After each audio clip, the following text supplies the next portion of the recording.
Dr. Anil Kumar Agrawal ji, and in 2018 Fulbright project, which involved risk management, part of project management at the campus as well. Now keep in mind, we have the National Education Policy 2020 mandate to be deployed by 2035. In order to do that well, all the all the higher education institutes, K through 12 schools, each one of them have to learn and master the project management, which will be a necessary skill needed to have a systematic deployment of NEP 2020. And in support of that, at AICTE Atal Academy, specifically project management and risk management have been identified as a FDPs for effective NEP 2020 implementation. So keep that in mind, that this is a importance at the national level for this skill. So we'll quickly look at the session 4 on teamwork feedback and recap the session, and then flow into what is project management application, where do we use it throughout the life, define at a high level the project, the goals, and what is the advantage of the project management. Project failures, big topic. We need to understand why projects fail. And by the way, I have woven in 4 excellent articles from various journals: Business Horizon, Harvard Business Review, MIT Sloan Management Review, and fastcompany.com. So I'll review those articles at a high level. I'll take you through how to take a mundane project and make it a wow project through Tom Peters' article. Then we'll have a brief discussion about basic project management tools and focus on best practices like budget, communication, risk management, review some good resources, summarize the project management module.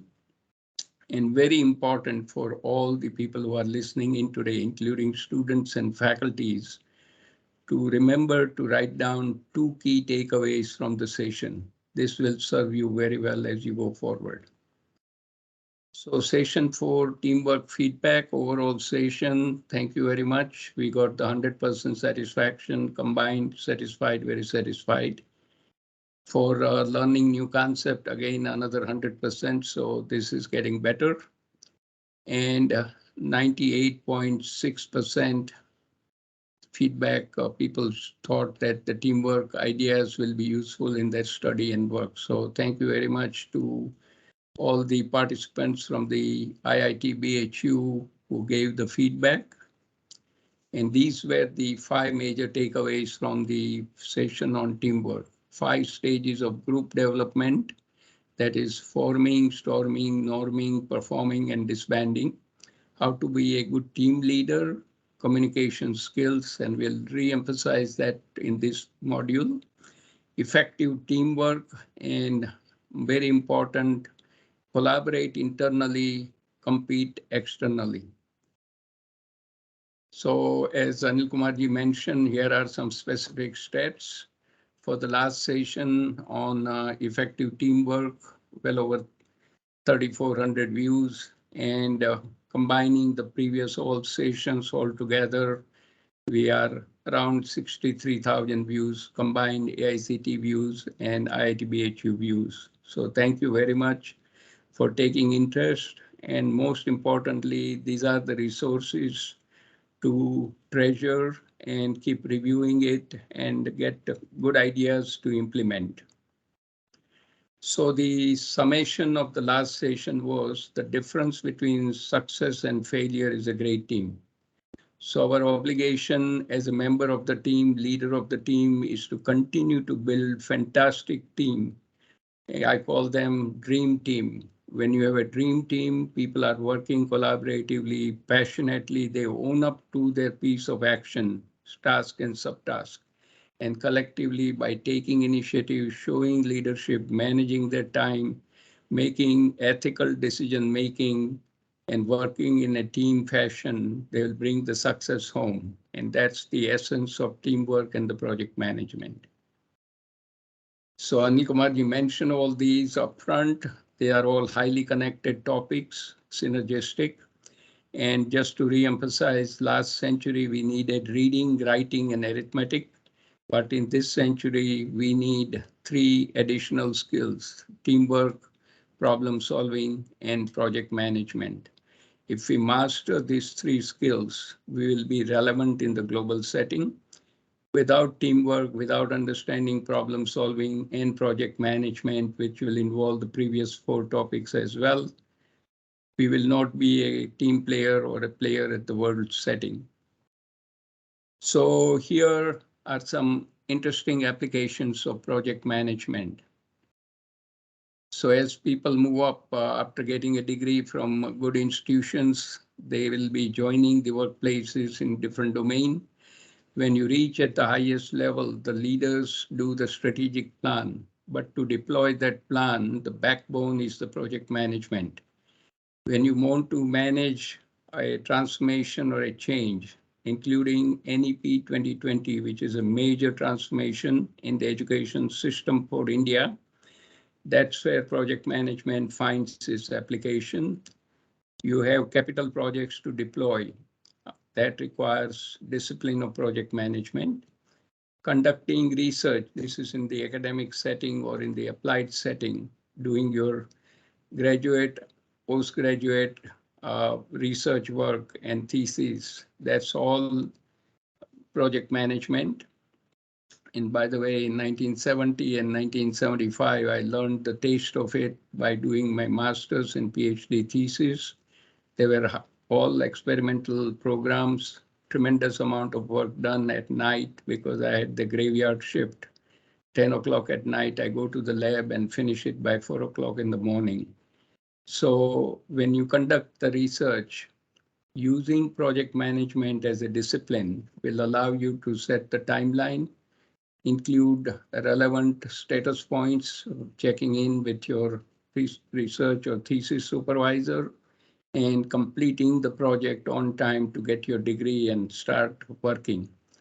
And this is the best way to integrate project management during your studies, as well as doing the work throughout the life, both professionally and personally.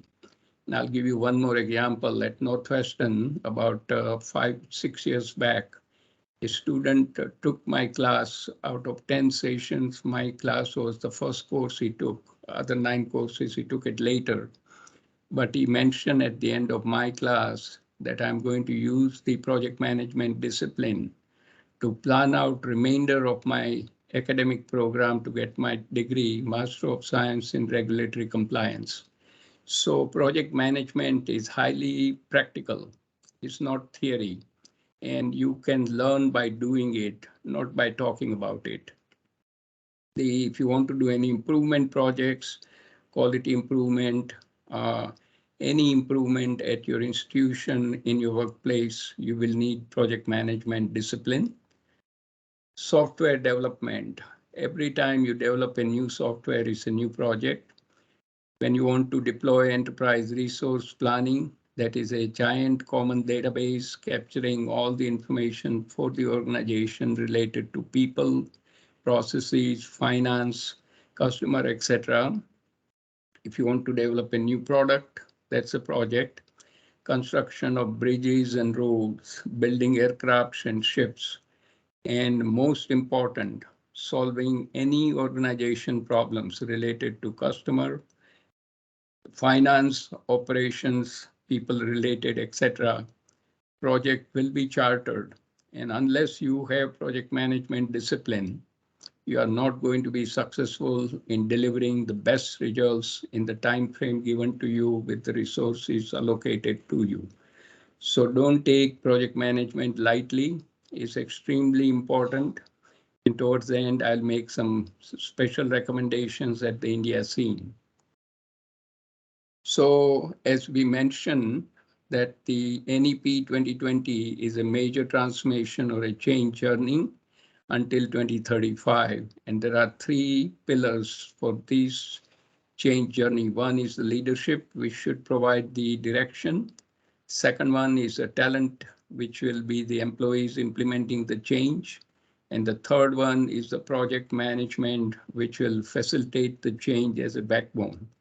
You need to leverage the project management discipline to deploy National Education Policy 2020 in a most systematic way so that you can get the best results and achieve the excellence, which is the cornerstone of the highly aspirational NEP 2020. So let's quickly review what is project. It's a temporary organized effort to create a unique product, service, or a plan. And here are some special characteristics of a project. There's a single definable purpose, and thank goodness only three special goals are needed: performance, cost, and schedule. It's a unique one-time activity. It's a temporary activity with a limited time frame, start and end time. It cuts across horizontal lines, multiple professions and organizations, and its unfamiliarity, you are getting into the uncharted waters. Uncertainty means risk is inherent part of the project. Something is at stake when you do a project, and very, very important to remember that when your project is taken, you are putting best effort and delivering the great value, your reputation goes up as an organization.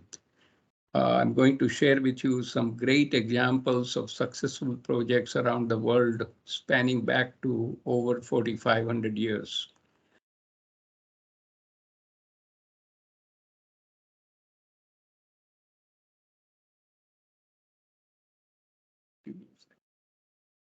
So the first one is the Great Pyramid of Giza on the west bank of River Nile. So 4,500 years ago, these pyramids were built and they are standing intact at this point. Great example of successful projects with limited technical know-how and technical tools open at that time. Next one is the Colosseum in Rome. This is Hagia Sophia in Istanbul, Turkey. Started out as a church, became a mosque, museum, and now it's converted to mosque again. Then our own Taj Mahal, Seven Wonders of the World. In the middle, first house of worship built, the Baha'i Temple here in the city of Evanston, where Northwestern University is.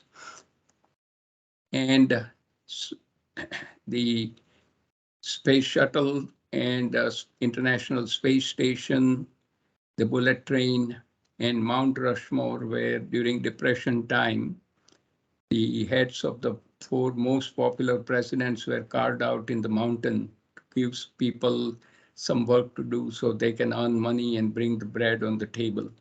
So these monuments over the ages have survived because there was a fundamental project discipline they have been using and used, and that is allowing them to be successful.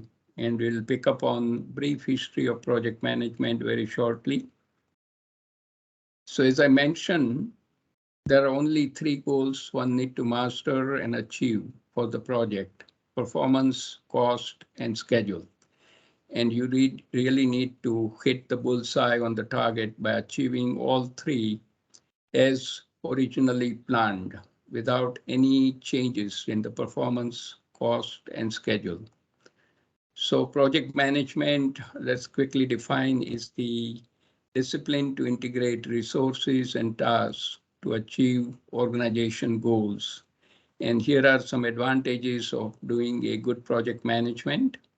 It will avoid excessive workload for few individuals because it will have a good distribution of tasks and subtasks among the members of the team. Since everyone is focused on getting things done on time, it will avoid the cost overruns. There is no duplication of work. Doing the project, people learn the right skills.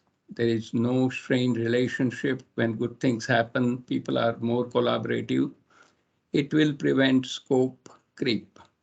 By scope, I mean what is inside the project, what is being worked on, and what is outside of project, which will not be addressed. As I mentioned, it avoids duplication of work and it allows better use of limited resources. So these are the specific advantages of doing a good project management. Now I want to share with you, excuse me, some information about software project failure.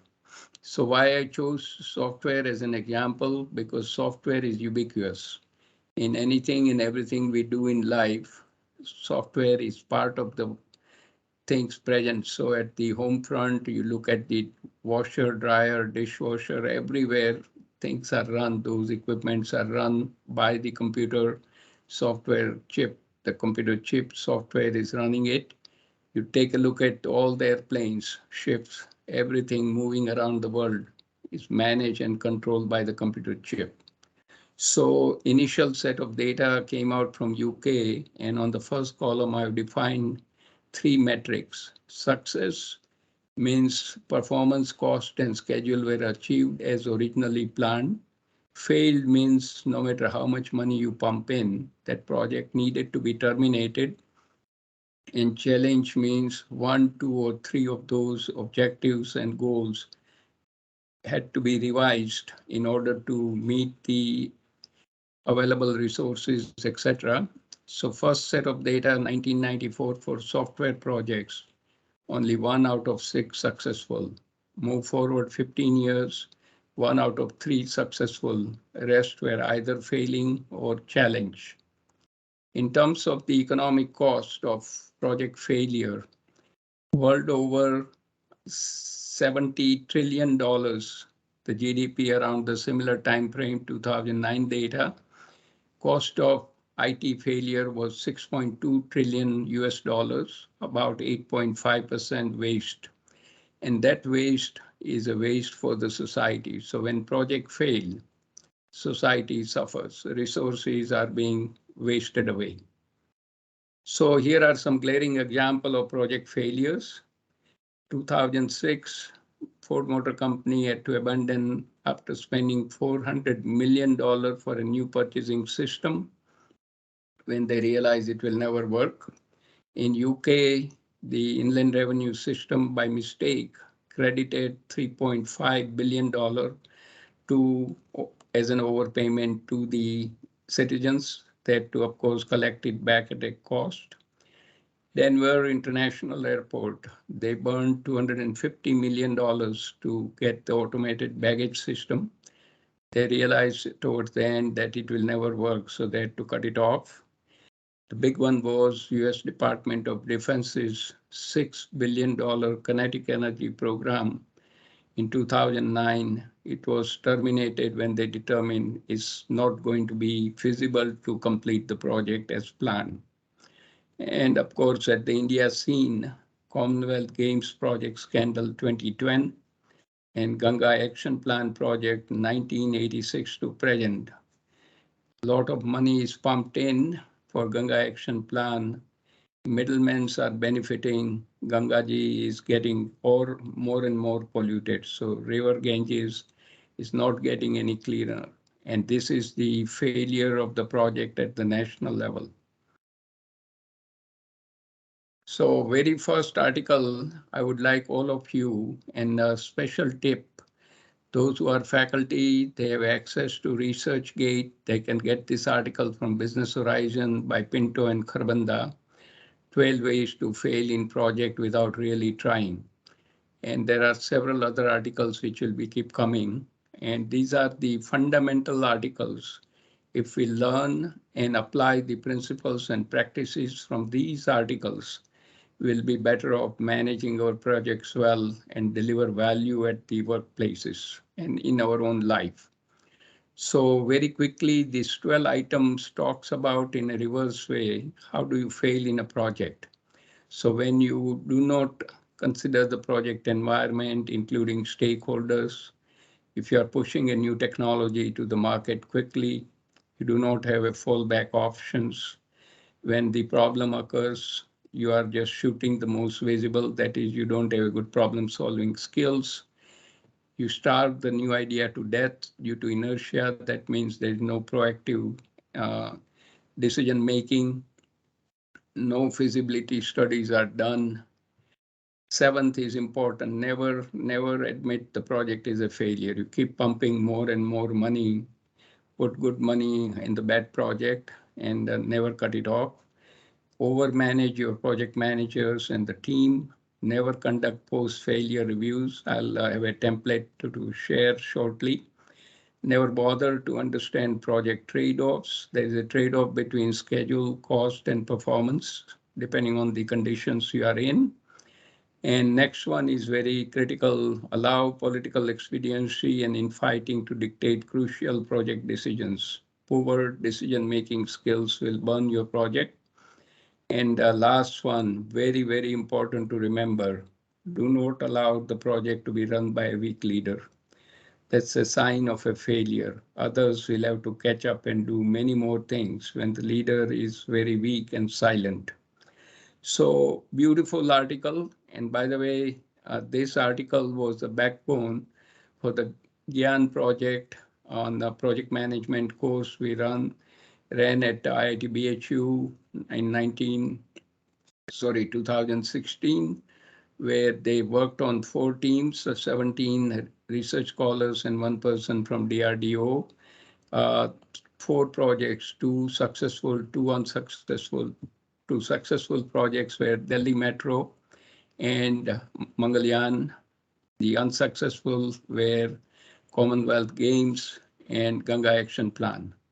They took these as a backbone and did the research. 4 teams put together a beautiful projects, and they all graduated with distinction. And this was done with the help and leadership of Professor Anil Kumar Agrawal ji at IIT BHU. Thank you, Anil Kumar ji. So at this point, I'm going to stop sharing and we'll come back and do some discussion, interaction up to this point. So Anil Kumar ji, if you have any questions, let's clear them so far.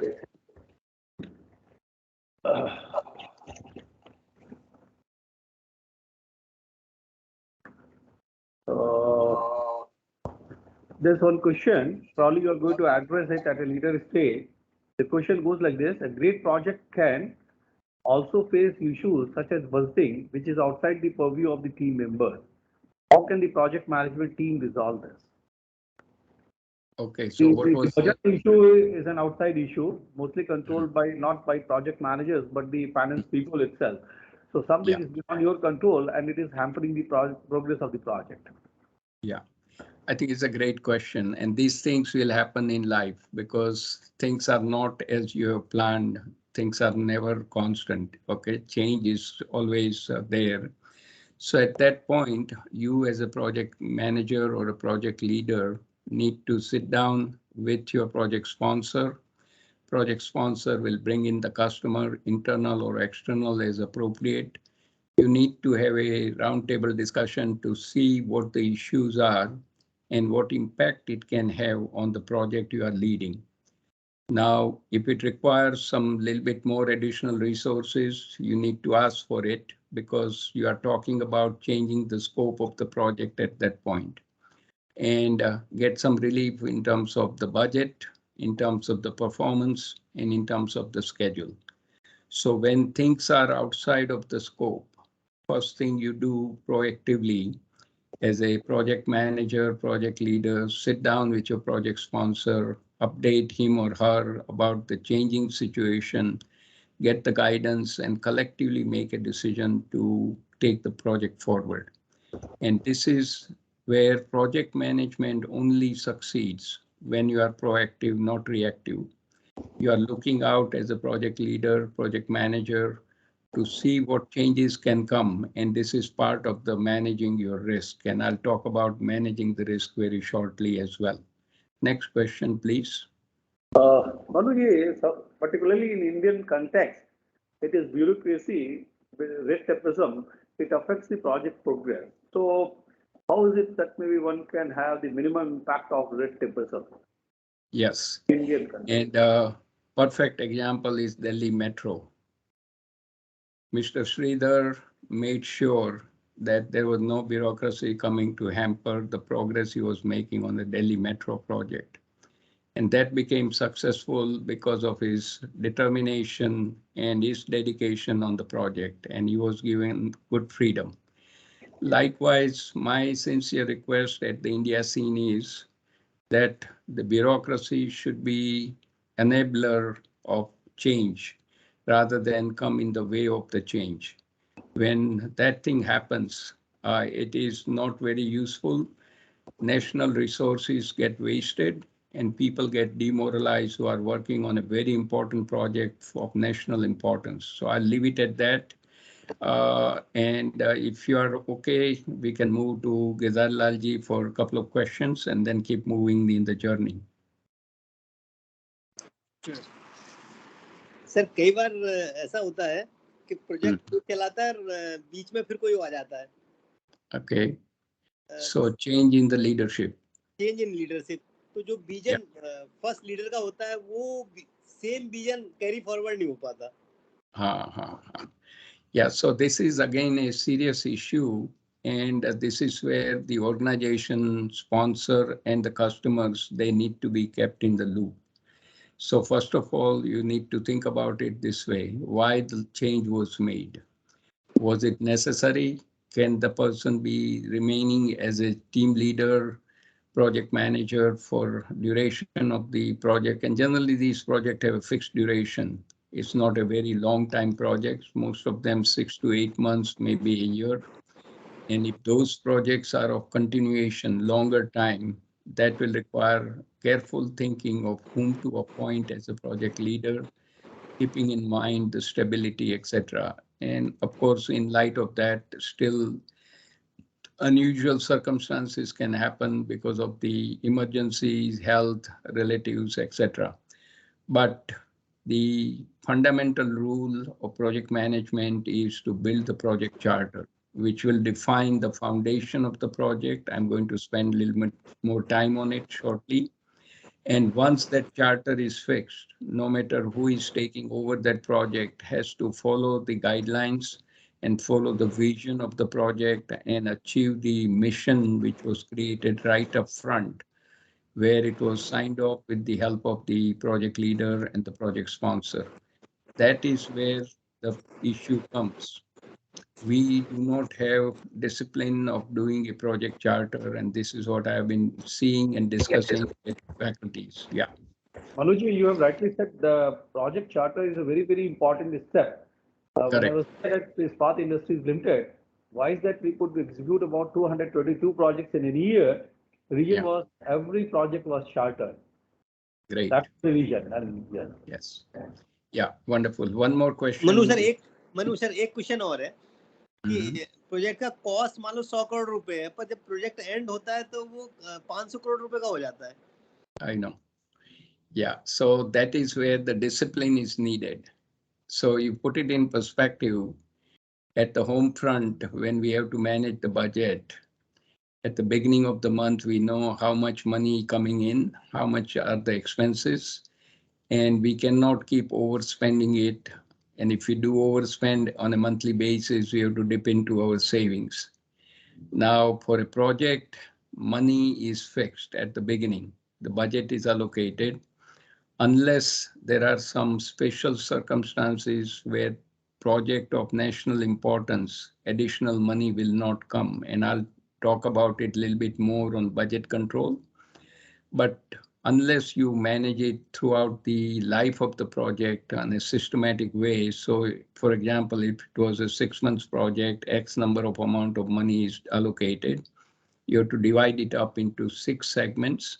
Each segment should reflect the amount of work needed to be done and review it very systematically. Have you achieved the objectives and how much money did you spend? And if you are overrunning, make sure you are making necessary amend to bring it under control. If you don't, you are going to have a problem and you will run out of money before the project is over. And as I mentioned, and I'll bring it up towards the end, there are very special projects of national importance. There is a special additional money management holds back, and that money only will be given when the project is in real trouble. but it has a large importance to the organization, then that management reserve will open up. And by the way, to the tune of up to 50% more budget can be allocated at that point, but that is the exception, not the rule. In the interest of time, let me continue to get back into the sharing here. And now I have to include the system audio, which I have done. And let's get back to where we started. Are you able to see the slide, please? Yes, Manoj. Okay, thank you. So in this picture, it sums up the current scenario at most of the organization in all domains. So what do we see here? It is a graveyard of pipeline. Just substitute each pipe with a project.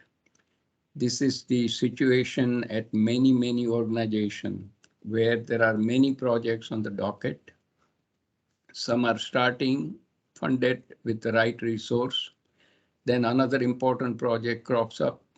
People are moved from the first project, which is halfway done, abandoned. They move to the another one and so on and so forth.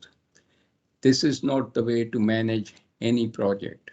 So the solution is you need to have a central approach, and then good organization have a position called PMO. That's a project management office, staff function reporting at the highest level, MD, CMD. And they have no axe to grind on any specific project. So last 2 months before the year is over, they request all the people in various functions what projects they are going to be working on. And they collect the list of all the projects, and then they do prioritization. Impact to customer multiplied by the impact to the organization, multiplied by the feasibility, cost, and availability of key resource to deliver on it. Multiply those 3 factors, say on a 3-point scale, 3 times 3 times 3. Whichever project gets 27 will sit at the top. Then others get arranged from the highest to the lowest number. Only projects which come in at the top, few of them get selected at the beginning of the year, given the right resources to work on. And when they are completed, you move down the chain in terms of the next important project.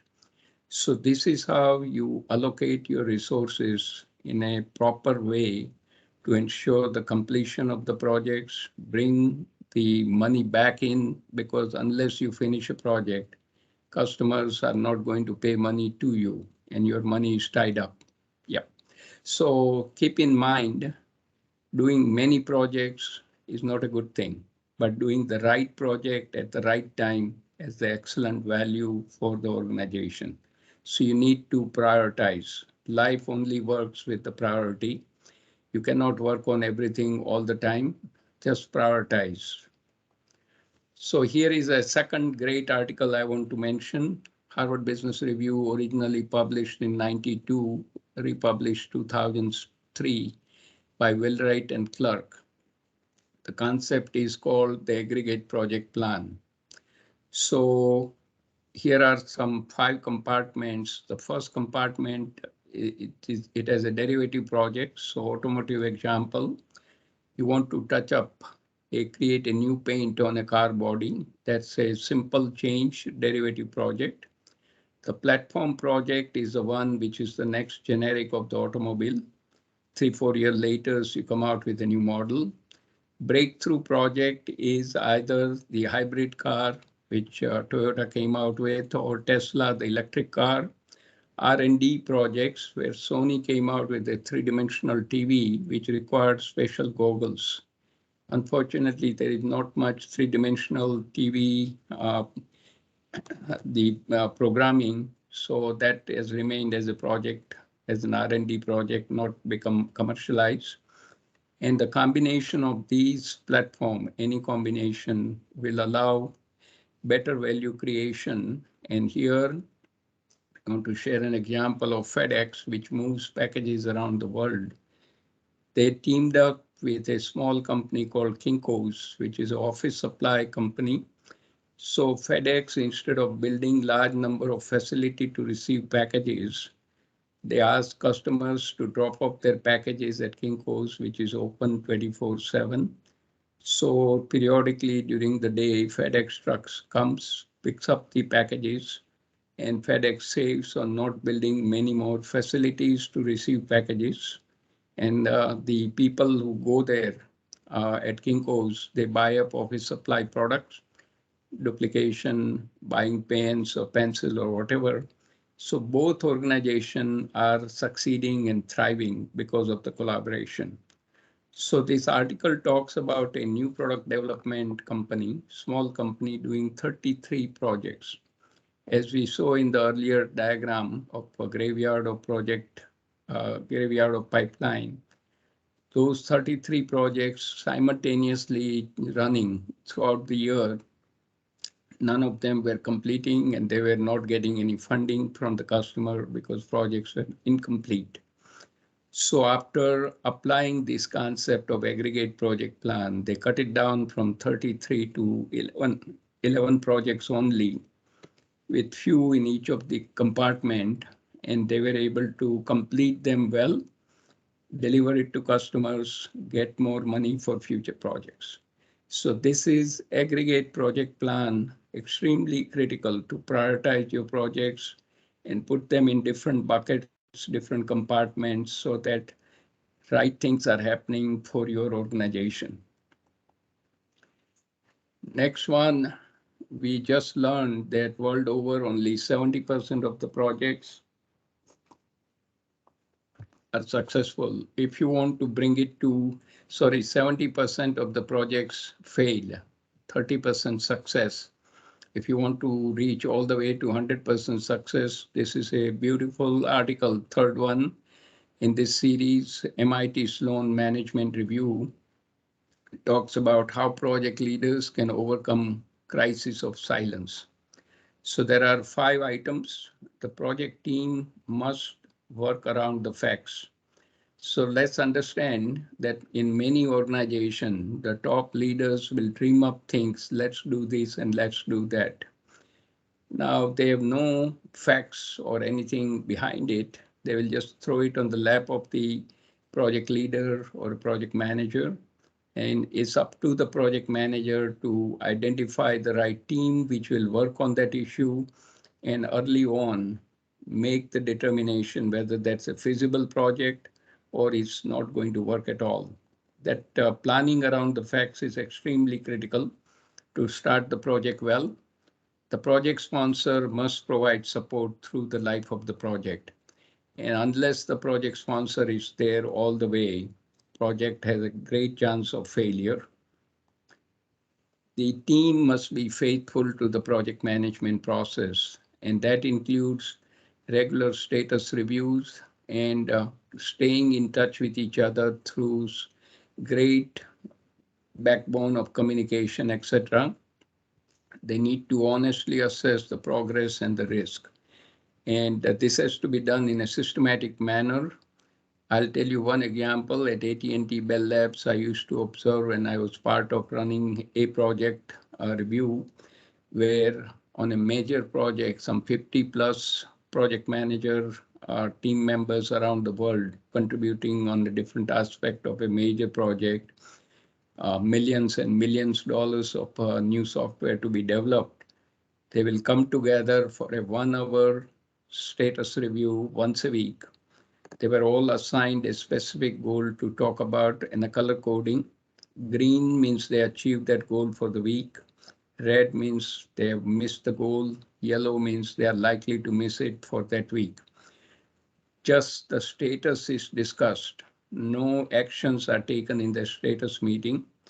For all those items in red, there is a small meeting held between the person who blew the goal and the project sponsor, and they work it out with the help of a project leader, what resources are needed to bring back on track. That kind of discipline, and project management is all about discipline. If we inculcate that discipline in ourselves, we are more likely to be successful in the project. And the last one, all team members must pull in their weight. So case in point, if there are 7 members on a team, 1 or 2 members of the team are slacking off. They are not contributing on their task and subtask.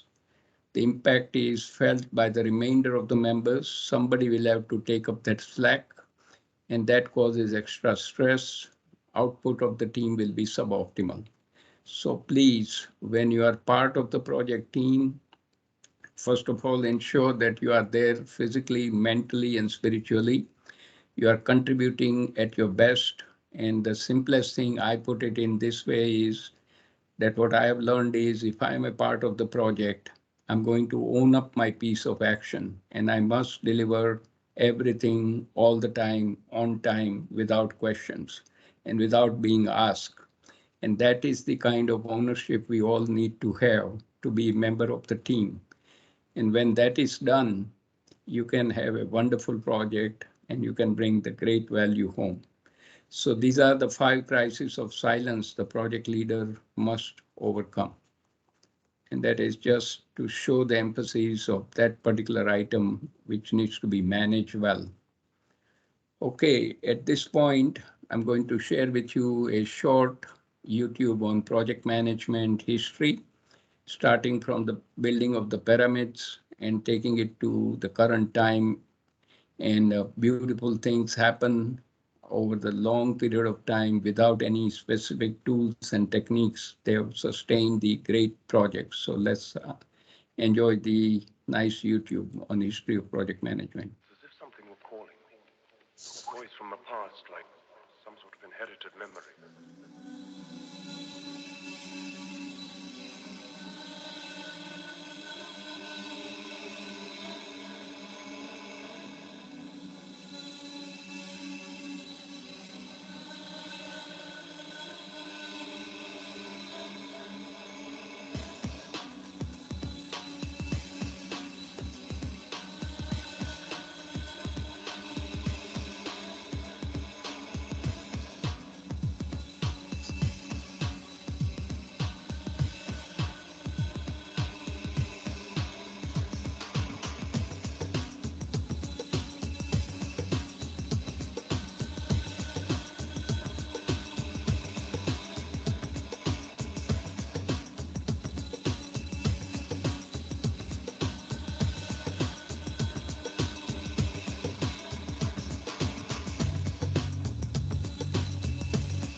my answer to Egyptian legend, Ra? Voice from the past, like inherited.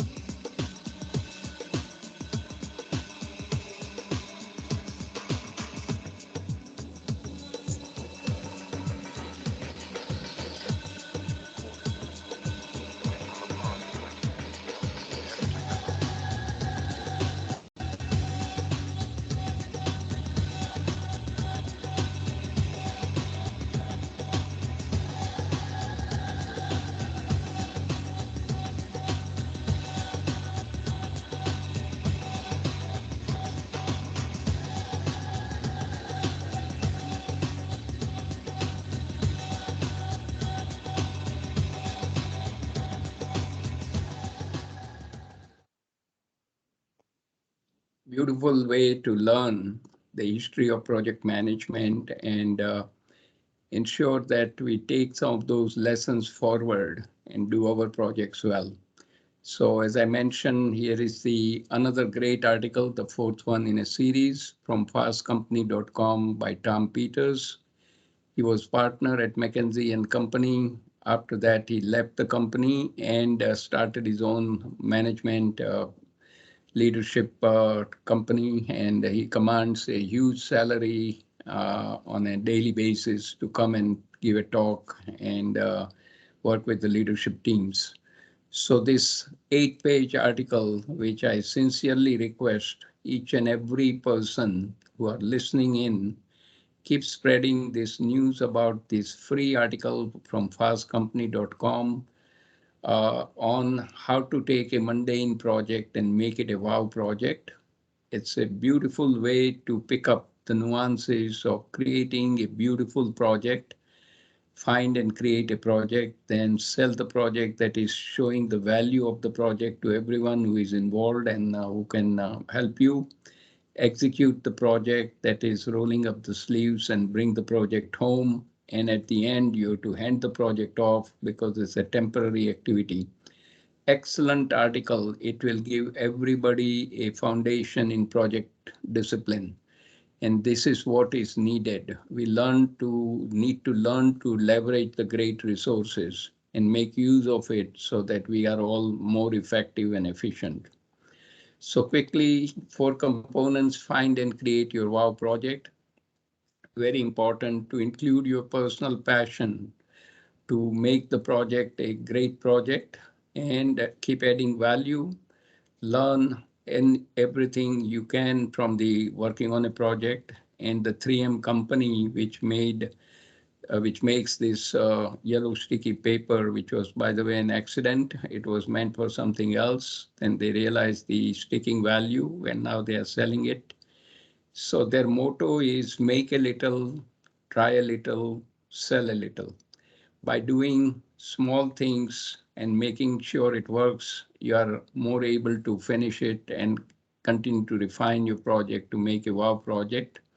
Selling your project, you need to have a 2 minutes elevator spiel. That is a high level view of what you are working on and what its real impact is to the group, department, and the organization, or to your project team at the institute level, and continue to build community of endorsers.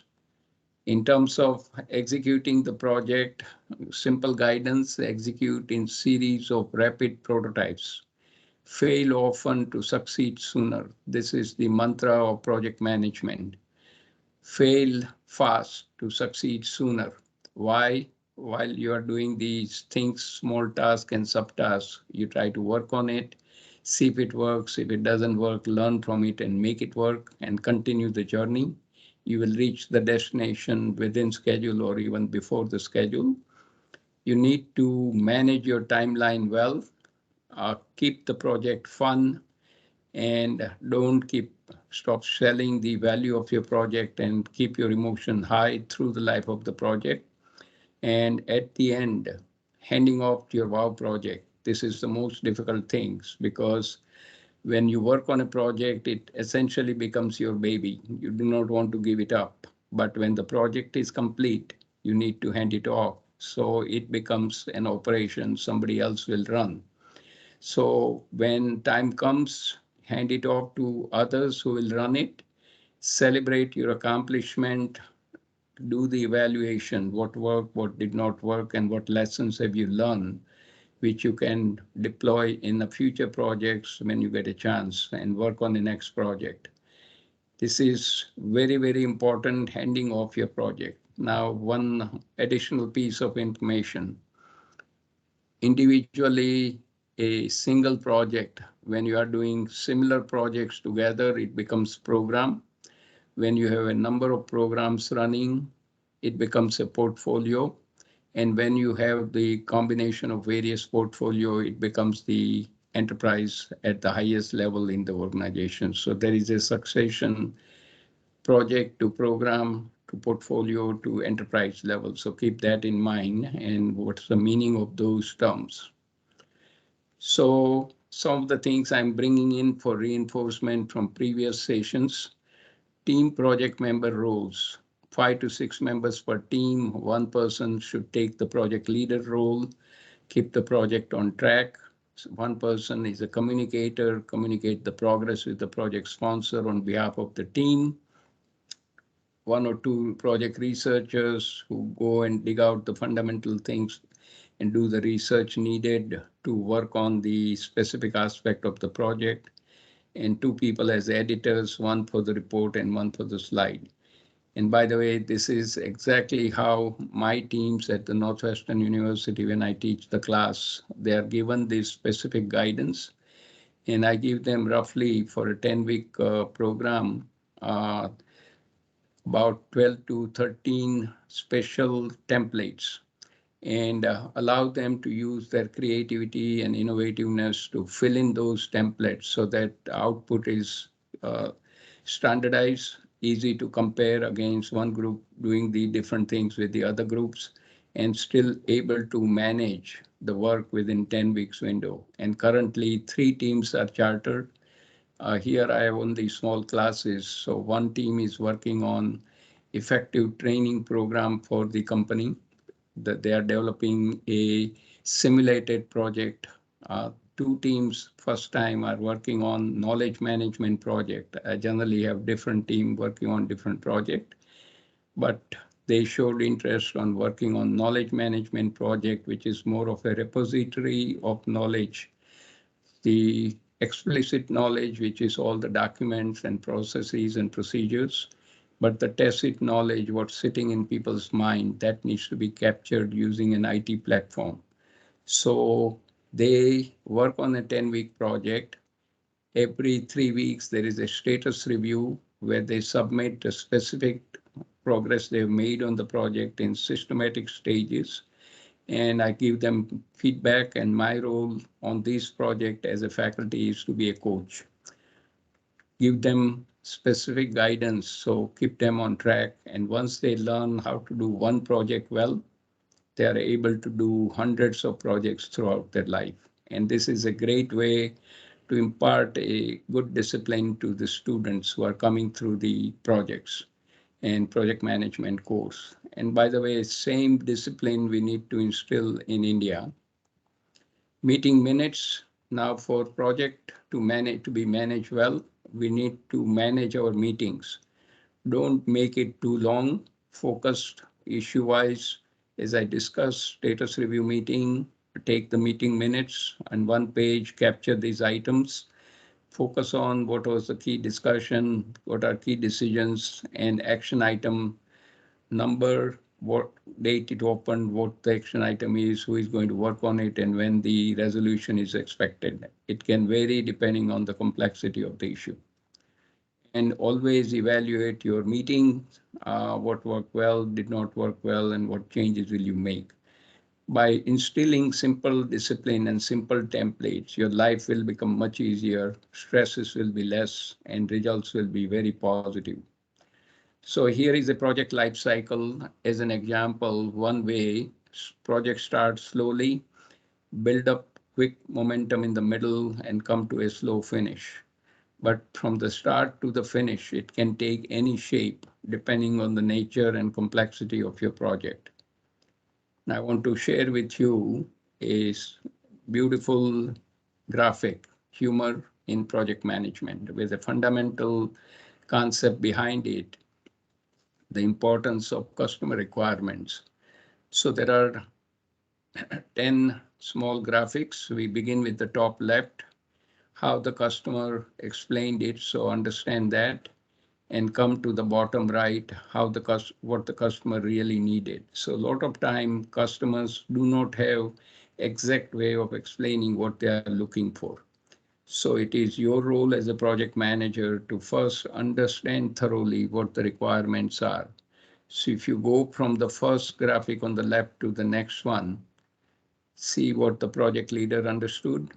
The train has left the station and the project leader is not on that train. There's a disconnect between what customer was explaining and what the project leader understood. And that is a pity, because after that comedy of error starts, how the engineer designed it, how the programmer wrote it, how the sales executive described it. Of course, they want to collect good money, so they will give you many things which was not there. How the project was documented, there is nothing there. How operation installed, how the customer was billed, oh, royal contraption for which they never asked for it, how the help desk supported it, and of course, what the customer really wanted. So the guidance from this humor in project management is that as a project leader, it's your role to thoroughly understand customer requirements upfront and make sure that becomes a golden thread throughout the life of the project, and keep your customers involved at various stages when you make progress. So when the handoff comes, there are no surprises and customer is more willing to accept your output, whether it's a product or a service. Great lessons we can learn from simple cartoons and the graphics. So at this point, I'm going to stop and let's do quick interaction. Anil Kumar ji, any question?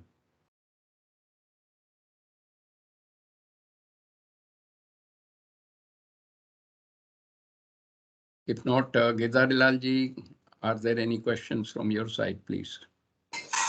Sir जो आपने अभी ये दिखाया था, pictures दिखाई थी, it used to happen. Yes. But how we can prevent it now? Yeah. So as I mentioned, as a project leader, thoroughly understand what the customer requirements are. And if those requirements do change, make sure that you are touching base with your project sponsors to not to take on many more changes through the life of the project, which will require changing the scope. And when you accept those changes without asking for any additional resource, is your problem, not the customer's issue. So you need to ask for additional resource, as I discussed before, on release in schedule, additional budget, or the relief in the performance as required for the new changes which are coming through. So that is one way to proactively manage and really understand the golden thread needed, the customer. Customer requirements are extremely critical. One more question from you, Gezalal ji, and back to Anil Kumar ji. Any more from you, Gezalal ji? Sir, no. Okay, hearing none. Anil Kumar ji, any quick question up to this point? There's a view which has come from the student. Many a times what happens, like because of one region or other, you see the members who are part of the team executing the project. So what happens when sudden changes are made to the team who are going to work? Yeah. Or So like, I think they want to have your experience on this. How difficult is it to like maybe for a project to get over, like maybe in case sudden changes are made in team? Yeah. So you need to understand why those changes were made. And this is where, as a project leader, you need to be proactive to ensure that all members of the team are contributing effectively. If they are not contributing, at least have a one-on-one dialogue as a leader with the one person at a time who are not contributing. Find out the reason behind, and also see if the person cannot contribute, you have to make a change, because otherwise team will suffer. And that change will take a little bit of a hit on timing wise because new person needs to be coming on board, brief, quick realignment of what has happened and what they need to do, etc. But that effort will pay off in the long term as long as your members of the team you are selecting are proactive. They have the positive attitude, can do, not I will not do it, I cannot do it, I have done it, it doesn't work. Those are the negative traits. So avoid those negative people. Put the right people in the first place. And remember the Jim Collins, put the right people on the bus and give them freedom to drive the bus in the right direction. That's the leadership lesson we learned from him. So that's requires effort, and that requires proactiveness on the part of project manager, project leader. One more question, Anil Kumarji, we'll keep moving in the journey. So yes, Girdhari Lal ji is there probably. हाँ sir, मेरा मानना है कई बार project में negative लोग बहुत ज्यादा आ जाते हैं, तो how we can avoid? Yeah, see, I think this is where planning is a fundamental aspect, and this is what we can learn from Dr. Deming's cycle: plan, do, study, and act. So as long as you have a luxury and you have a flexibility, check out people for their attitude, aptitude. Are they positive or they negative? And if they have a positive attitude, even if they don't have skill, they can learn the skill and be useful. But if they have a negative attitude, no matter how technically smart they are, they will disrupt the team. We call them acidic people. Zero tolerance for the jerks in the workplace. There's a beautiful book written by a consultant and a faculty from Stanford Graduate School of Business. So we need to be aware about the right set of people who needs to be joining the team. And that's where the obligation is on the part of the leadership. Back to you, Anil Kumarji. One last question, then we keep moving. Anuji, like maybe in typical government department, you are Yeah. given the team member. You don't have much say who will be the people who are working with you. You don't have much of say. Probably this is where Girdhari Lal ji has a problem. Let me share my Agree, experience with sir, Girdhari agree, Lal Anil ji. Kumar ji. Let me share my experience with Girdhari Lal ji. Knowing the characteristic of the people, what do? I list out the typical risks that I am going to have because of those kind of negative people. So I have my contingency plan well prepared. So I have all those backup with me. Knowing that maybe these are the kind of people who are going to create the problem. You plan for all those kind of things quite early. So that's the Correct. smart way of doing it. Maybe here at IDBHU also we face those kind of problems. Like maybe so, but we had to work it smartly, and yes, that's what we do. The next question Yes. is like maybe when you are dealing with a very large project. So those large projects are ultimately to be broken into not only activities but mini projects. Mini projects. So point is, the query is when you have multiple mini projects. So how do you take up in terms of priority that you have for those mini projects, or in order of difficulty? How do you take up? Okay. So I will say let's hold this question until I show the Gantt chart, one of the major tools we can all use. And the sequencing should be the way the project should flow, because as we know, there are dependency of task and subtask. So first you create a work breakdown structure, then you identify what are the dependency among the tasks, and then what the sequencing should be. So the guidance will come from simple tools like work breakdown structure, the Gantt chart, critical path, etc. So allow me to hold that question in a little bit more depth when we come to that. Okay, with that, I'm going to get back into the presentation because you have to keep moving, pick up the speed, and let's get back into it. Okay, are you able to see the humor in project management slide, please? Yes, yes. Yes, okay, thank you. So the project management journey, here are the major 5 steps. We need to create a project charter. This is where we will completely define project and create a beautiful blueprint, and I'll go into it in more depth, the importance of project charter. Secondly, we need to develop the project plan. That's the aspect of planning. Then we need to start working as a team, going through the 5 stages of team formation. So forming, storming, norming, and performing. So we need to be at the 4th stage, performing, as a member of the team with collaboration and cooperation, and execute our task and subtask by doing the project, and then at the end closing it out, handing it off. So here comes the most important chart. I call it $64,000 slide, the importance of a project charter. So think of it this way: you want to construct a building. The first step you do is go to an architect.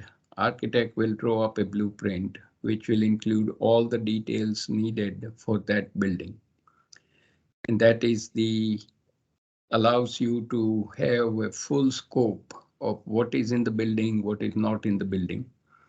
Likewise, if you want to run a project, you must have a project charter, which is your blueprint to plan and take actions on the project. That's why it's very important. Secondly, that blueprint you create by working on a project charter in a team fashion, it'll allow you to make fact-based decision-making and hopefully ethical decision-making. It requires you to identify all the stakeholders who will have the impact because of your project. It asks you to create a project vision and mission specific to the project. It will require objectives, deliverables, and milestones, very specific things, not generality. Specificity is required. It will force you to identify in a group setting what are the risks which can derail the project, and then allow you to prioritize them as a high, medium, low. And for those high risk projects, you need to have a mitigation plan in place. So if something goes wrong, you have a roadmap to travel. It requires communication strategy for the progress of the project among the team members, with the project sponsor, with the customer, etc. And it requires a sign off on the charter by the team leader and the project sponsor and the customer, which freezes the scope of the project. That means whatever is written on those few pages of the charter, that should become the gospel. No changes to be made unless business conditions change. Then you have a new meeting to discuss the changes and its implication on 3 targets you agreed upon on performance, cost, and schedule. So sincere request, always insist on a project charter for every project. So keep in mind, if you are at the institute, either as a faculty or as a student, you do a lot of projects. As a student, you do graduate, postgraduate thesis, that's a project. You work as a faculty on many research projects, innovative things. Without the charter, you are just moving around in a random fashion, don't know where you want to go. You will end up somewhere, but not that's where you want to go. So when I've been talking to people at the ground level in India, students and faculties, some of them have never heard about project charter, some of them do not use them, and there is a random thing. There's no specific way everybody using the standard discipline of project management. And this is where I think we can do better in India. And I'll hold some thoughts on it towards the end, where there's a special things we need to do to inculcate project management in all our students, all our faculties systematically, so they can benefit by doing the projects well for benefit of the organization, benefit to themselves. And incidentally, in the academic year 22-23, Atal Academy FDPs, this concept of project charter has been introduced. And for the advanced and leadership FDPs, they are required to be either do a project in a 2 weeks program or do MCQs. But if you are doing the project, or even if not doing the project, they'll be discussing project charter and its implication. So very important aspect to take it forward. Now I'll quickly run through some of the basic tools of the project management. One is the work breakdown structure. So you are assigned a project, you are at level 1. Then it need to start decomposing it to level 2, 3, and 4, where you have a task, subtask, and sub-subtask. At the lowest level, level 4, you are assigning it to individual members of the team. And by the way, team members can have multiple subtasks to work on. So this is where the allocation happens based on their willingness to work on a task or a subtask, as well as their strengths. So remember the theory of strengths we picked up on the teamwork module. That is very important combination. The volunteer and the strength combined, they will do very well in delivering results for the task or a subtask. So here is a Gantt chart, which allows you to map out all the activities from the beginning to the end of the project. So the question which came from Anil Kumar ji, all the tasks and subtasks on a long-term projects need to be first identified and put it on a Gantt chart. And by the way, there are some nice software available. Microsoft Project Professional 2021 version has just come out. Some of these are expensive, but I've seen at the institute level, they get the license, and at the company level also, they get the license. So everybody who are working on the project have access to this nice software, which allows you to do many things. And the software will pop out Gantt chart, network diagram, resource allocation, dependencies, and all those things. And the reminders when the statuses are due, and final project report and everything can be populated through the Gantt chart and through the software. So answer to that question was, if it was a longer term project, you map out all the items, activity you need to do as a y-axis, and then logically think through with the help of your team members, what is important and which one will come first, to design the sequence of events where there are dependencies. So you see the second activity completes, it will become the input to the third activity, and so on and so forth. So there are dependencies you need to keep in mind and ensure that they are happening at the right time, at the right level of activity is completed. Next one is a critical path method. And I'm going to pose a question on this item, very critical to understand. So first of all, let me define what is the importance of critical path. So critical path is the longest path you will travel from the beginning to the end of the project. So here you see in the diagram, 11, 6 to 7 is a one activity. 5, 6, 7 is second activity. Third activity is 4, 6, 7. Last activity is 8, 6, 7. All these 4 activities from the left needs to meet at 6 and then continue for one more week to complete the project at activity 7. At the station 7. So here there are multiple critical paths. And why critical path is important? Because when you start on a project, you are given a schedule and you're signed off on a schedule. In order to meet the schedule, you need to first identify what is the items on the critical path, which must be done within that window of time. And if you slip on a critical path, if you miss the critical path, achieving that on a given schedule, your overall schedule is going to slip. You are not going to meet the schedule requirements, which will be a shame because you planned the project well, but you have taken your eyes off the ball on the critical path. So just to make it easier, there are multiple critical paths. So look at it one more time. I'll ask one or two people if they have answer. How many critical paths are here and what is the total length of the critical path? So the hint is there are multiple critical paths.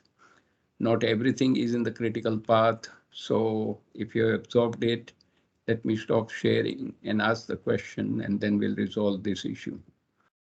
Anyone figured out one volunteer, and that's all we can take. How many critical paths were there and what was the duration of the critical path? So please speak up through, give the input to Anil Kumar ji. Students, you are all smart. You can crack this. Like maybe he can, the boy who is sitting along with me, he can answer. He says like maybe he needs to go back and look into that slide once again. Sure, sure. I'll do that. Just 1 second, and this time I'm putting the audio because we are going to have one more beautiful YouTube coming in. Okay, take a look at the slide here. 1167, 567, 467, 867. How many critical paths and what is the total duration of the critical path? Those are the two simple questions. Now, And keep in come mind, over- it's not rocket science. come over here and answer. Hello? Yeah, Come go over ahead. Good. here. From here also you can see it. Na? Huh? Acha, now, okay. He's going close to that screen. He has problem with the eye. Okay, no issue. Could you read the activity duration for all the activities? One is requiring 1 day, the other 3 activities. Beginning activities, they each are requiring 1 week. The later part, 6, 7 also requires 1 week. So what do you say? That is the question. Come over here. As far as I can see, I think there are two critical paths because, if we take the path of 1 day, that will be cleared in the timeline when we are taking the project for the path for 1 week. So, if we take the path for 1 week, it will obviously be a superset of the path we are taking for 1 day. So, one path I can see of 2 weeks, and one path after completing that project I can see of 1 week. So I am telling that maybe there are two critical paths. Okay, so thank you. The answer is partially correct, not totally correct. So in the interest of time, let me explain. Critical path is the activity where there is no slack. So if you look at 11 to 6, it can be accomplished on day 1, 2, 3, 4, 5, 6, or 7, any time of the week and still come to 6. But there are 3 critical paths, not 2, 5, 6, 7, 4, 6, 7, and 8, 6, 7. Because each one of those remainder of the path, 5 to 6, 4 to 6, and 8 to 6 requires 1 week each. There is no slack time. So it must be completed during that same week. All 3 of them come to 6 and then spend 1 more week. So simple answer, 3 critical paths, 5, 6, 7, 4, 6, 7, 8, 6, 7. And total duration of the critical path is 2 weeks, 1 week plus 1 week. The one path 11 to 6 to 7 is not on a critical path because 11 to 6, there is a slack. I hope all of you get the gist of it. It's very important to identify your critical path upfront and keep watching that your critical path never shrinks and you are not blowing up your critical path. If you can manage well and reduce the length of the critical path, you will come in early, hopefully with the right performance and within the budget, but ensure that you are not missing your critical path. So thank you, partially correct, but good learning to be done. So let's talk a little bit about budget control. This question had come up that budget money is given and then it's not managed well. So money gets done and project is stranded. So just going back to home front situation at the beginning of the month, you know how much money coming in, how much is the expense. You have to manage those expenses within the money coming in. If you don't, you have to start dipping into your savings account. And if you continue to do that, after a while, there is no money left in the savings account also. Exactly the same way for the duration of the project, you are given X amount of money, divvy it up into, say, 6 months project, 6 compartments, and each of the compartment, each of the milestone at a monthly level, you allocate the amount of money which will be required to accomplish tasks and subtasks according to your work breakdown structure and the Gantt chart, how much money will be needed to accomplish those tasks and subtasks and finish those activities. You allocate that. Every month, rigorously review the amount of money spent against the budget and ensure that you are still within the limit. And if you keep blowing up the budget, say, for example, in 4 months, you have blown up 6 months budget. Last 2 months, nothing will happen. There is no money there. Nobody will work on anything. And that's not the right thing to do. So simple guidance is manage your budget on the project similar to how you manage your budget at the home front. Now, here is a beautiful concept you can keep in mind. US Department of Defense came out with this earned value management to control the cost and the projects money to be allocated to contractors and subcontractors. So 40, 50 years ago, subcontractors were taking government to the cleaners. They will charge exorbitant amount of like $100 to $150 for a simple nut or a bolt. So government put this item in place, earned value management. So consider 4 quarters, 1, 2, 3, 4. The planned work is 25 units each. Actual cost varied from 22, 20, 25, 25. But the earned value of completed work was uniform, 20 units each. Now, out of 4 quarters, one of the quarter is the best, and that is quarter number 2, because the earned value divided by actual cost is 20 over 20, 100%. Second best quarter is earned value of 20. That's a quarter number 1, 20 divided by 22. And quarter 3 and 4 were the worst one. You are getting the value of 20, but you are spending the amount of 25. So by keeping this running summary on a quarterly basis, government can monitor the progress done by the subcontractor and allocate the funds for the value they have completed, rather than keep giving them money just for the sake of activity, not the results. So result focus. Nice concept to keep in mind when you are working on a project in an organization setting. So we are going to pick up on some of these items, and a lot of some of these issues will keep coming back for the understanding that these are common things which runs the thread among leadership, decision-making, time management, teamwork, etc., where communication is a lifeblood for a project. And we saw earlier in the sessions that no matter what job we have in life, success comes 5% by academic credentials, 15% by professional experiences, but 80% by our communication skills. So each member of the team must work on communication and make it extremely efficient for the success of the project. Modes of communication, verbal, written, and presentation. No fog, clarity, very clear. Try to write less.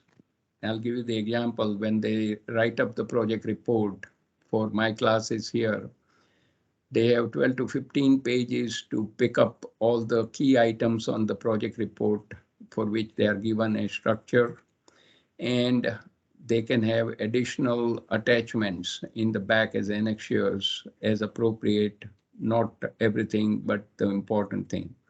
And the purpose of writing succinctly and simply is that those project reports which are created becomes the turnkey project which anybody can pick up and run it to manage the project at the organization. And you need to have everything clear, concise, very effective, and continue to practice. Now here comes some specific guidance in the context of the project management. So you request a person to send you some information on a project. Information is sent by the sender, receiver gets it. This is one-way communication. Story has not completed. Story only completes when the acknowledgement is sent by the receiver to the sender. This is the fundamental rule of project management, two-way communication. And I would say not just project management, but communication is a fundamental lifeblood for all the activities we do in life, both professionally and personally. Only time the sender will hear from the receiver is when something is incorrect. So it doesn't take long when you request a sender, message is coming in, receiver can take 30 seconds to acknowledge received, everything is fine, and that way sender knows that the communication is complete. If you don't send as a receiver the message to the sender, sender has no idea whether it was received, everything is okay, or is it sitting in the black hole somewhere. Communication basics, there should be a purpose, message, media, and effectiveness. And I'll pick up on the effectiveness of the communication. And that comes from the feedback from the receiver, and the receiver needs to give relevant, timely, and useful feedback. Don't just say it's not good. Just say very specifically what is not good and what needs to be changing. And I'm sure the young team at IIT BHU working with the leadership of, under the leadership of Anil Kumarji, they have learned how to do a project, the fast track project in the 6 weeks, actually 5 weeks of doing 6 sessions week after week. So how to do the agile project, communication becomes the essential component. And if everybody does the communication well, nobody has to do extra work. Very important aspect in the communication is we need to pick up listening skills. So to be good at communication, continue to work on listening skills. Pay attention to the person who is communicating. First, understand the message before responding. When you have doubt, get the clarity from the other person. And idea of listening is to create a meaningful dialogue for action. And to become active listener, look at the speaker directly, take out distracting thoughts. Third, most important, don't get mentally ready for a rebuttal, because then you are missing out what the other person is saying. No distraction by side conversation. Listen to speaker's body language when you are face to face. You should be able to repeat what the others have said practically word for word. And listening and taking notes will serve you well. And I picked up on good listening skills when I joined AT&T Bell Labs back in 1983. My role as a new person, new to the telecommunication, was to be the note taker. So my supervisor will take me along. Every meeting, I was the one assigned as a scribe. I would listen intently to pick up the nuances of what was discussed, write up the meeting notes that day, share it with my supervisor. He will make some minor changes and then we send it out. Listening skills, I think we can all do better on this. So project lessons learned. This is one of the template which should become fundamental part and parcel of managing a project. At the end, your team sits down and does the lessons learned session. What worked well in the project, what did not work well in the project, and things you can change for improving the future projects. And by the way, all the consulting firms, the Accenture, the McKinsey, the Boston Consulting Group of the world, they only do projects in teams where they work at various levels of management. And when the project is complete, they archive it in the knowledge management system, including the lessons learned, so that when new projects come, they can review the project which were complete and learn from what worked and what did not work. Now we come to the last aspect of managing the risk. So as I mentioned up front, project means you are getting into uncharted waters, unknown, unfamiliar things you are working on first time. That means the risk is inherent part of the project. And that's why managing the risk is critical. And by the way, this risk management applies to National Education Policy 2020 implementation, because unless we all come together at each and every institute, higher education institutes and K through 12 schools, and understand systematically how to deploy implementation by doing the things in a shotgun way, doing something which you like, do that and forget the rest. which will not give you the best value from the National Education Policy 2020. And managing the risk is part of that. Putting the project management in place is part of that activity. So the risk comes from the insurance industry, where they define at the highest level is a multiplier of likelihood of something going bad. And when something goes bad, what's the actual loss? So multiplier of likelihood times the loss is defined as a risk in aggregate. So you can consider those who are working, your stock portfolios, loans made by a bank for your automobile, house, or even the health insurance policy, house, the automobile policy, house insurance, etc. When you play for lotteries and gambling, you are spending money, and the establishment doesn't give out 100%. They keep about 15% for the profit, and rest is given out to few at the expense of the others. So millions contribute to benefit few people who get a jackpot. So that's where the risk is managed. So here is a simple guidance. When you begin your project, you are going to work on a project charter. And in one of the component on the project charter is identify all possible risk which will come in the way for the success of the project. And by the way, risk comes because activities and events you are doing, there could be some delays, cost goes up when the duration is large for the project, and some technical glitch may come up. You have never done this before, so you will need some extra help, resources, expert help to overcome those. So those are essentially the root causes of the risk. And good risk management will involve all the risk in a brainstorming fashion by the team.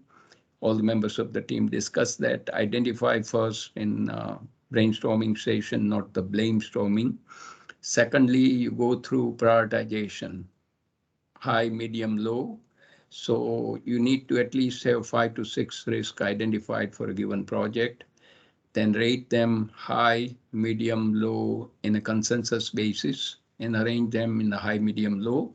And for those items which show up as a high, you need to have a contingency plan put in place.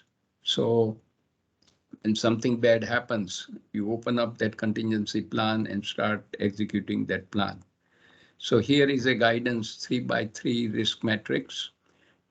Y-axis likelihood of something going bad, and X-axis consequences of the loss when something bad happens. So the 5 or 6 risks you have identified, you put them on a 3x3 matrix. Items which show up in the red, high risk or extreme high risk, they are the one which needs a contingency plan to be developed. So practical example, if you are in a high-rise building, staying or working, around 2 to 3 times a year, there will be a fire drill unannounced to make sure people are able to get out safely at the lowest amount of time. And subconsciously, you are aware that when the alarm sounds, you have to leave everything and get out using the staircase, not the elevator, because electricity will be out.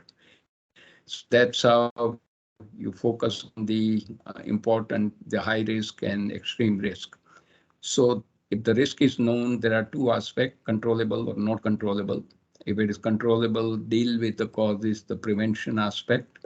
If it is not controllable, deal with the effect, the contingency plans. Allow me to finish in next 10 minutes, so we'll have about 5 minutes at the end for the questions. Sorry. Timeline for known risk. Very important, your project starts.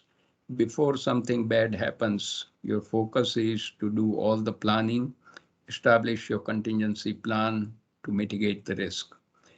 And after the risk happens, something bad has happened, now you can only think of using your contingency plan to recover and navigate the project to safety and bring it home.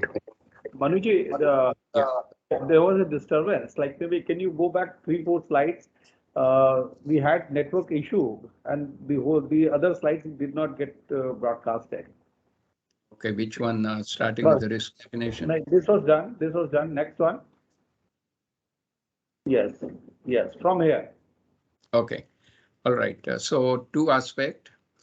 When we begin the project, as a team members sit down and do the brainstorming about what things can go wrong, which can derail the project. But understand the risk is inherent part. It can come from delays in the activities you are doing. The cost can go up when there is a longer duration project. Then some technical glitch may come. Something comes in the way, you will need expert opinion, expert guidance, so costs will also go up. So the simplest way to do it is you identify upfront all the risk that are possible, what can go wrong. So keep going through the brainstorming, identify at least 5 to 6 risks, and then arrange them high, medium, low, again through the brainstorming. And for the items which show up as a high, I'll show you in the next slide, risk metrics, you need to have a contingency plan. So 3x3 risk metrics, likelihood on the y-axis, consequences on the x-axis.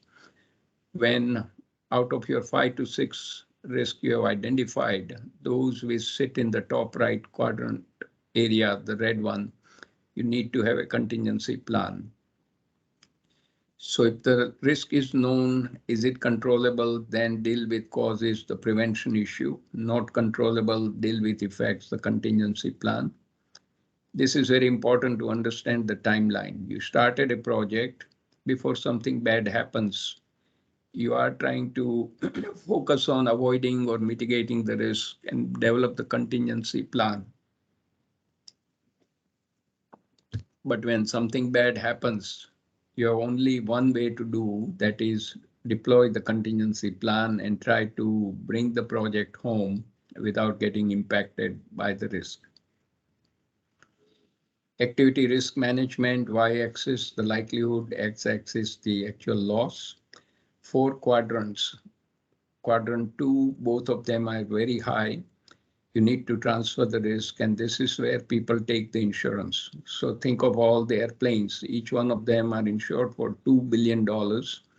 Generally by the Lloyd's of London, over 350 years, they take the riskiest project and give the insurance for them. And of course, they divide it up to reduce the individual impact among resharing other insurance companies.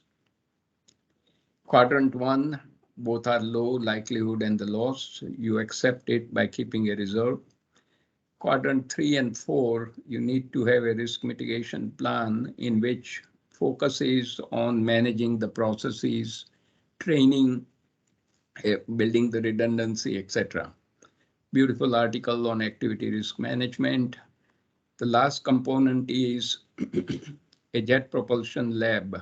When they were working on sending a probe to the Mars, initial cost was $600 million. Project started in 2010 as a part of NASA mission to the Mars. And they had a major focus on launching, cruising, entry, descent, landing, and surface operations. So types of risk were 3 major types: business as usual for launch and a cruise because they had enough expertise. Unknown risk was entry, descent, and landing of the probe. Will it survive in the Martian environment? And the surface operations where they needed to have new technologies and new engineering to ensure that the probe can travel on the surface of the Mars and collect the samples and send the analysis back to the Earth. So they identified 6 major risks and 2 items shown in the red, and they were using 5x5 risk metrics. 2 items, the radar on board, which needed to sense when the craft was within 15 seconds before hitting the surface, fire the retro rockets to guide the craft from 150 miles to smooth landing, 15-second, 150 miles to 0 speed, and biomarker science analyzer instrument, centerpiece of the mission. They got the highest risk number, 4.3 or 3.4 multiplier, likelihood times the loss, and they had to keep working on those two issues during the planning stage and before the probe was sent in 2011, the Curiosity rover. So here we are for a beautiful treat from Curiosity rover. Nice animation from NASA, so let's enjoy.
beautiful way to learn how the project was managed.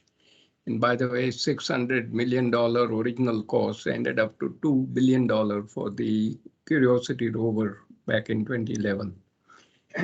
Excellent resources on project management. In my classes, they read at least 8 articles in a 10-week program. To bring it home, project productivity model, there are 4 Ps. Planning multiplied by promotion, multiplied by personal touch, multiplied by persistence. This will bring your project to 100% success. And these are all 4 items in parallel, like electrical circuit in parallel. So in summary, my simple request is in India, all higher education institute need to include project management course in their curricula.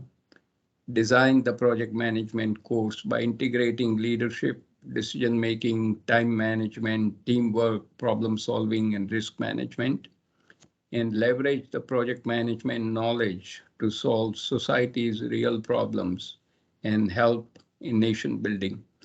And that we will cover in the next session. How do we give back to the society through to special projects in the NGO space?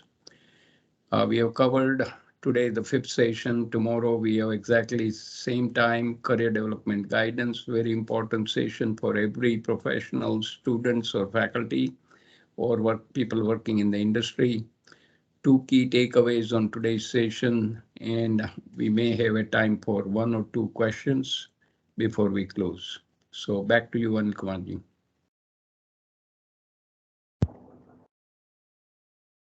One question from you and one question from It's all about budget control. The question is, how do you manage the budget of a project if any unexpected dependency comes in between the timeline of the project? So you have already given the answer, like maybe you identify the risk, etc., but you'd like to elaborate, I think. Yeah, so this is where if the project is important and if the management is kept informed, they have a management reserve, as I mentioned, up to 20%, up to 50% more money they can allocate. So we saw from the Mars mission, actually $600 million project became $2 billion to make it a success. So that's how you need to convince the management that they are on a critical path. The resources, what you have done the work what needed to be done, but now extra resources needed to complete the project. Okay, one from you, Gizarlalji, and then we need to close because we are coming to the next. Yeah. How we can inculcate this project management in higher education? It is a first year, second year, third year, final year. Which year is the best? Yeah, so you have to start at the very first year level. Provide the discipline to all the students who are entering the higher education institutes. And I would even suggest expose them to project management while they are in the 11th and 12th grade. So they have some notion because they do projects in this K through 12 schools also. So they need to be given some fundamental guidance. What is project management? How do you focus on 3 things, performance, cost, and schedule? And train the faculty as well. Because what I'm seeing is not all faculties are good at this. Those who are good are extremely good, and they do fundamental research, applied research, and write many papers, patents, etc. But then others are struggling. So we need to take everybody along. It's not just for me or you only, it's for everyone, because this is how we build the nation. With that, I think I'm going to keep this session on the track. We are right on the money. We should not overextend our time because that's one of the promises we have made to all our listeners. We start on time and we end on time. So thank you, Manuji. Before we close, a big thanks to you, and from my side, a big round of applause. You have done a wonderful job. The kind of input you have provided in practical world, like they mean a lot. So not only you talked about like maybe how do you manage the project, but you talked about the various risks, etc. In case you do not plan for the risk, the success that you are looking from the project will never come. So like, yes, you have to look into both sides of the coin itself. One is maybe what are the things which are directly involved, and the other side, what are the possible regions because of which you are likely to fail. So in case you plan very well for against those kind of risk, I think like maybe you are going to come out with the successful result from the project. Thank you very much, Manuji, for doing a wonderful job. Yeah, Thank my you, sir. pleasure. We are very grateful to you, sir. Very grateful to Thank you. you. Thank you. Thank you, Kedarlal ji. Thank you, Anil Kumar ji. So Okay, good. we are Have a ending good day, the session. Manuji. You are in Yeah, US. thank you. And for Yeah, the and others, sir, we a will very have good a night. small team meeting next 15 minutes. I'll be calling in 2 minutes. Rest the people should leave, like maybe all those people who are there. So. Yeah.